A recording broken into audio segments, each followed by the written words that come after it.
What's up you guys, Aditi? Welcome back to our channel.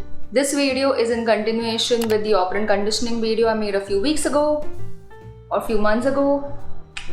I don't know, but you should go and watch that video to understand the whole concept of operant conditioning before you can watch the schedules of reinforcement topic, which is this video. I will try to give you a backstory, so let's start with the backstory first. So operant conditioning is about learning voluntary behavior. B.F. Skinner is one of the names you need to remember. He created the Skinner box, or an operant chamber, which could contain a bird or a rat. It had a place so that the food can come out. There was a lever so that the bird or the rat has to push that lever to get the food, and there were also metal rods on the floor of this box to give them electric shock, and there was also a light that indicated when they would get a shock and when they would get the food. So in the beginning, when a rat was put in this Skinner box, it scurried and it like scratched on the walls and it accidentally pressed the lever and got a food pellet. And on successive trials, it would stumble upon the lever and press it and it would get food. And after doing this more than a few times, it understood, it created that association that acha, press karoge, khana milega. Press karoge, khana milega. If you want, you can do that dance as well. So this is how we learned that if a response is going to be followed by a pleasurable consequence, that response is going to be repeated, and that is the whole essence of operant conditioning. So far what we were doing is, whenever the rat pushed the lever, you would get the food. Push the lever, food. We won't do that anymore. You won't do that anymore. Let's say that the rat presses the lever 5 times and only then it will get the food pellet. Or we can make it approximately 5 times, like 2 बार भी किया तो भी food pellet मिलेगा, कभी कभार 7 बार किया तो food pellet मिलेगा. And the question you would ask is, why do you want to do that? Then let's take an example of a dog. You are training your dog to do tricks like maybe shake hand, roll over, sit down, lie down, etc. And every time it does the trick correctly, you give him food, which is the reinforcer. This is known as the continuous reinforcement. You get a reinforcer every time you give a correct response. And what happens is that when you get used to getting a reinforcer every time you give a correct response, you will not give a correct response anymore if you don't get the reinforcer. So continuous reinforcement is not very reliable. It doesn't strengthen the behavior, and the behavior that we want to be repeated is not repeated. And so partial reinforcement is the better reinforcement technique, because it is difficult to suppress the partially reinforced behavior. And even in real life, if you think about it, partial reinforcement is what we actually receive than continuous reinforcement. So take these 9 to 6 jobs, you get a salary. You don't get bonus, or you don't get like an amount of money for giving a good presentation, or for getting some doing some good job, or handing over a report or something. You get a salary at the end of the month or at the beginning of the next month. Partial reinforcement is of 2 types: interval and ratio. And these 2 types are again divided into fixed and variable. Let's look at the interval schedule of reinforcement first. Interval schedule of reinforcement is about the timing of the response, the duration, the time. Let's take the fixed interval schedule, which is about response that you get after the fixed interval of time has passed. So in this rat operant conditioning experiment, the rat has to press the lever within 15 minutes. So 15 minutes is the interval of time, so it has to press the lever at least once within this 15 minutes. So when it presses the lever within these 15 minutes, it gets the food. Even if he presses it 10 times within these 15 minutes, he will not get food. He'll only get it for the first time it presses the lever, not for the next 9 times it has pressed the lever. So the number of times he presses it, it's not of the concern. It's not important. It's about pressing it at least once within that 15 minutes. So what happens here is that the rate of response goes up just before the reinforcer and then drops immediately after. So we don't see a graph that is consistent. we will see a dip in the graph because the rat is not consistently pressing the lever. It will only push as the interval of time nears its end. So the best example I can give you is of you and me. We students, we have exams at the end of the year or at the end of the term. So what we do is we don't study for the whole year or we don't study for the whole term. We will only cram at the last minute, like a few days before the exam. And that's exactly what I'm talking about. So here, the behavior that you want to be repeated is studying, and that is only happening just during the exams or just before the exams. Another example of fixed interval is the salary one that I told you, that you get a salary only in the beginning of the month for the previous month. So that's again a good example of fixed interval schedule. Coming to variable interval schedule, you don't have an exam at the end of the year. Let's say your professor can take a pop quiz anytime during the year, anytime.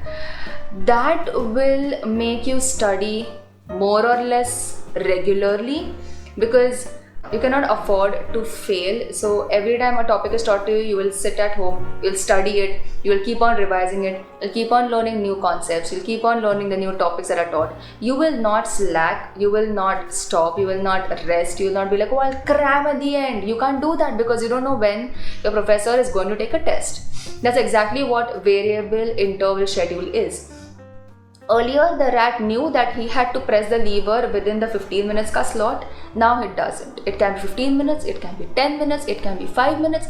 He's not really sure what the interval of time is. And because of this uncertainty, the rat tends to press the lever more or less continuously. And hence, there will never be a dip in the graph. The graph will be consistent and steady. Coming to the ratio schedule, in the ratio schedule, the number of responses is what matters for each reinforcer. So in fixed ratio schedule, the number of responses is needed to get a reinforcer is fixed. Okay, so like the earlier example I gave you, that एक ही बार press करके food नहीं मिलेगा. Maybe the rat has to press the lever 5 times and that's when it gets one food pellet. So that 5 times is the number of responses, so it's fixed. So what happens here is that you see little plateaus because the rat presses the lever 5 times. It gets the food, it hangs around for a little while, rests. When he starts to feel hungry again, he'll walk over to the lever, press it 5 times and get the food.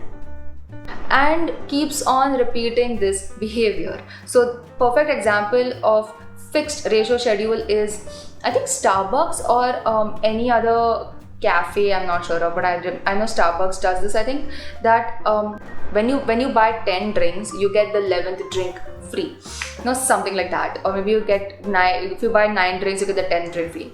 You get the point, right? So there are these fixed number of responses that you have to give. That's when you get a reinforcer.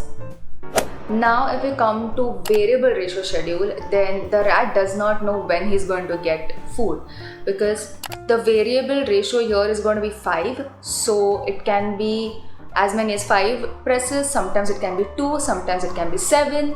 He's not really sure. So what happens is that the rat does not take breaks. It keeps on hustling, it keeps on pressing the lever. And he gets food, he eats it, he goes back and he keeps on pressing the lever. He just does not rest, he does not take breaks. Because he's not sure that how many times he's supposed to press and then he'll get food.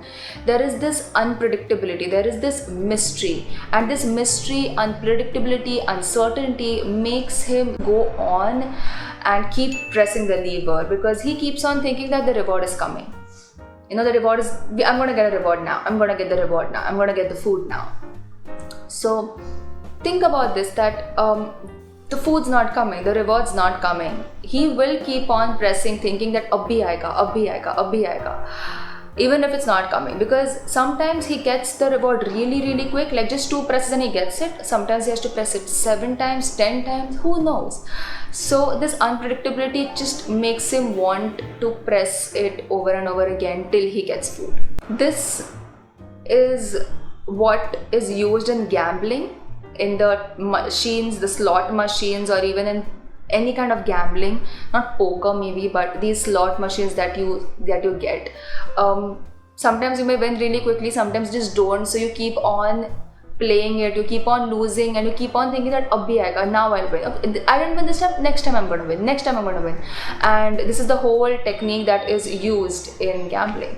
Just remember that in the interval schedule, there is consistency in behavior, there is steadiness, regularity, it's even, it's consistent. Did I say consistent already? Whereas in ratio schedule, there is this speed. Okay, so in interval, the number of responses does not matter, it's the consistency that matters. Whereas in ratio schedule, the number of responses matter. And there is a lot of speed in the response rate. There is also consistency, but there's a lot of speed there. I am going to cue some examples after this, so read those examples and then give your answers in the comments. So you read the example and think, acha ye variable ratio hoga, will this be fixed interval, will this be continuous reinforcement, what would it be? Write your answers in the comments. So I know that you have understood the topic and I am explaining really well, and you can be the independent man or a woman you are, and you can check your answers in the description box. Don't cheat, read the question, pause the video, write your answer in the comments and then go and check. Okay. Also, don't forget that if you make mistakes, it's okay. We are all psychology students here, we are all learning. कोई भी psychologist या psychology में PhD करके नहीं बैठा है यहाँ पे. So it's alright if you make mistakes, that's how you're going to learn. So just remember, it's alright.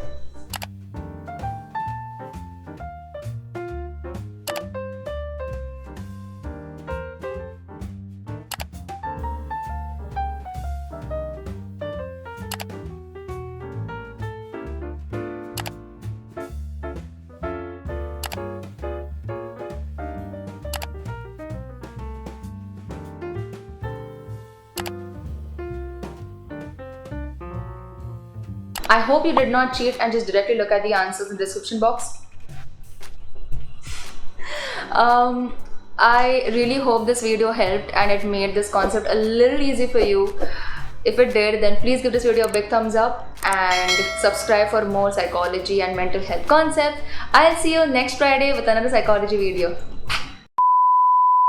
So when you're training your dog to do some tricks like maybe shake hand, roll over,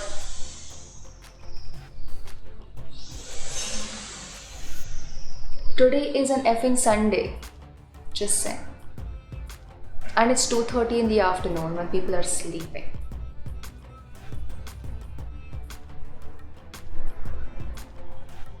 So let's take an example. माझा होऊ दे मग तुझा काढी. मी phone धरते, हे ठेवूया तुझ्याकडे तिथे आणि तू काढ. Mommy, I'm a YouTuber.